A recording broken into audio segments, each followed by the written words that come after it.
Hello and welcome to our Freebie Friday video. Sade here. Our question today is regarding purchasing real estate and then later finding after the closing that the property is not in the same condition in which you saw it prior to the closing. So usually this means that the seller trashed the property right before they moved out. And you didn't know it because you didn't do any walkthrough before closing. And so what do you do then? Well, what I would suggest is to definitely reach out to the seller because out of all the parties that are involved in the transaction, the seller is most responsible because the seller has possession of that property.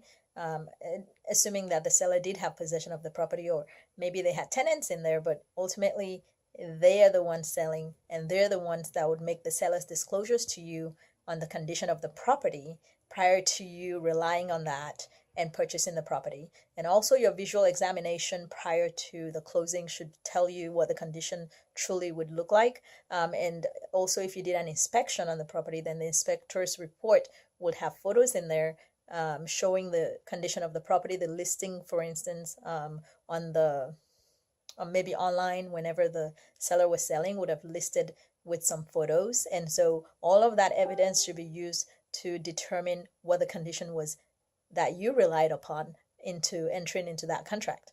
And so if after the closing you find out that the condition is vastly different, then a couple of things you can do is reach out to the seller, try to figure out what went on there, and try to hold them responsible for any damages. You can also put in an insurance claim, of course, and that would carry deductibles. And then you want to put the deductibles onto the seller if you can. Some people think that the title company will be responsible for a situation like this. I'm not sure about that, but definitely look into your contract.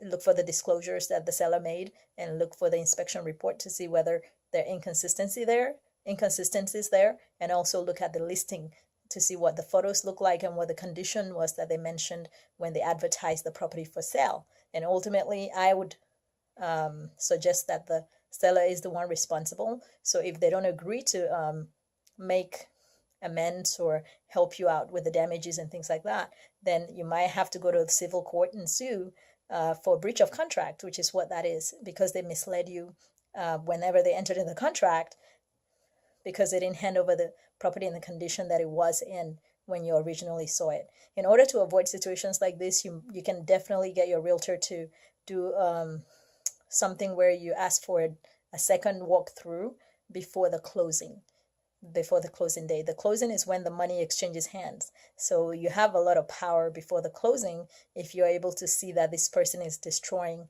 and trashing the house before you actually go to the closing table. So that's our suggestion for you. And as always, send us your questions and we'll try to answer them. And we'll have a video for you every Friday. So watch out for the next one next Friday. And as always, I hope you're enjoying this wonderful weekend. And we'll talk to you next time. Happy Friday.